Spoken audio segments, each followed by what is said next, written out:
Hi hello friends, welcome back to our YouTube channel Gautami అభిరుచులు. అందరూ ఎలా ఉన్నారండి? బాగున్నారని అనుకుంటున్నాను. నేను కూడా బాగున్నాను. టుడే ది బెస్ట్ రెసిపీ ఎండు నెత్తళ్ళ ఇగురు. ఎటువంటి మసాలాలు యూస్ చేయకుండా సింపుల్గా ఎలా తయారు చేయాలో చూద్దాం. నేను తయారు చేస్తున్న పద్ధతిలో చేసి పప్పుచారులోకి కాంబినేషన్గా తినండి, అంత రుచిగా ఉంటుంది. మరి అలాగే నా రెసిపీస్ కనుక మీకు నచ్చినట్లయితే తప్పకుండా సబ్స్క్రైబ్ చేసుకుని పక్కనే ఉన్న బెల్ ఐకాన్ని కూడా క్లిక్ చేయండి. నేను షేర్ చేసే న్యూ రెసిపీస్ నోటిఫికేషన్ వస్తుంది. అన్నింటిని కూడా విజిట్ చేయొచ్చు. ఇక ప్రిపరేషన్ చేద్దాం, వచ్చేసేయండి. ఫస్ట్ ఇక్కడ నేను 1/2 kg 250 grams ఎండు నెత్తలను తీసుకుంటున్నానండి. అలాగే ఒక పెద్ద ఆనియన్ని సన్నగా కట్ చేసుకొని పక్కన ఉంచండి. అండ్ 3 మీడియం సైజ్ టొమాటోస్ని కూడా సన్నగా తురిమి ప్లేట్లోకి తీసి రెడీగా ఉంచుకోండి.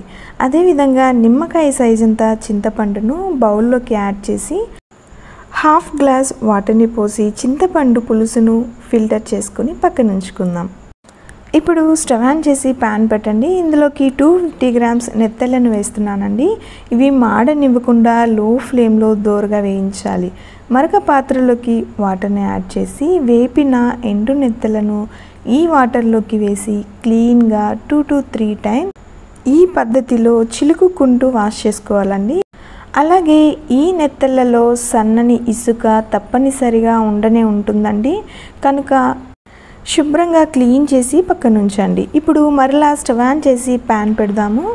ఇందులోకి 4 spoons ఆయిల్ని యాడ్ చేస్తున్నాను. హీట్ అయిన తర్వాత 1/2 teaspoon ఆవాలు, 1/2 teaspoon జీలకర్ర, సన్నగా తురుముకున్న ఆనియన్స్ను యాడ్ చేసి లైట్ బ్రౌన్ రంగులోకి మారేంత వరకు వేపి 2 రెమ్మల పచ్చి కరివేపాకును అండ్ కట్ చేసి ఉంచుకున్న టొమాటో ముక్కలను యాడ్ చేసిన తర్వాత 1/2 teaspoon పసుపు అండ్ టేస్ట్కి సరిపడా సాల్ట్ను కూడా వేసి టమాటా మగ్గేంత వరకు వేపుకుందాము. చూడండి, ఇలా మగ్గిన తర్వాత స్పైసీకి తగ్గట్టు 1.5 spoon కారం, 1.5 spoon ధనియాల పౌడర్, చిటికెడంతా ఇంగువ, అలాగే 5 to 6 వెల్లుల్లిని కచ్చా పచ్చగా దంచి యాడ్ చేద్దాము.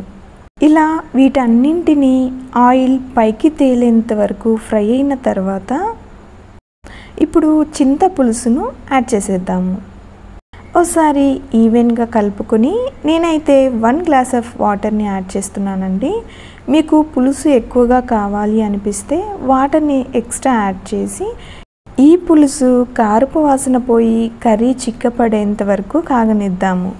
చూడండి, నాకైతే 5 minutes పట్టిందండి. పర్ఫెక్ట్గా చిక్కగా రెడీ అయింది కదా. ఈ మాత్రం పులుసు ఉంటే చాలండి. ఇప్పుడు ఇందులోకి చివరిగా వాష్ చేసి ఉంచుకున్న ఎండు నెత్తళ్ళను యాడ్ చేసుకుందాము.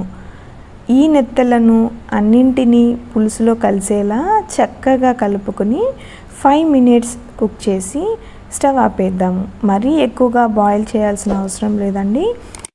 ఆల్రెడీ మనం నెత్తళ్ళను వాష్ చేసినప్పుడు అవి కొద్దిగా మెత్తబడతాయి కాబట్టి పులుసులో త్వరగా బాయిల్ అయిపోతాయి. మూత క్లోజ్ చేస్తున్నాను. ఆఫ్టర్ 5 minutes తర్వాత చూద్దాము. అంతేనండి, ఎండు నెత్తళ్ళ ఇగురు రెడీ. వేడి వేడి రైస్లోకి అయినా రాగి ముద్ద పప్పుచారులోకి సూపర్ కాంబినేషన్ అండి. సో మరి మీకు నచ్చిందా? అయితే తప్పకుండా ఈసారి ఇలా ట్రై చేయండి. ఓసారి టేస్ట్ చెక్ చేద్దామండి. పుల్లని కారంగా చాలా బాగా కుదిరిందండి.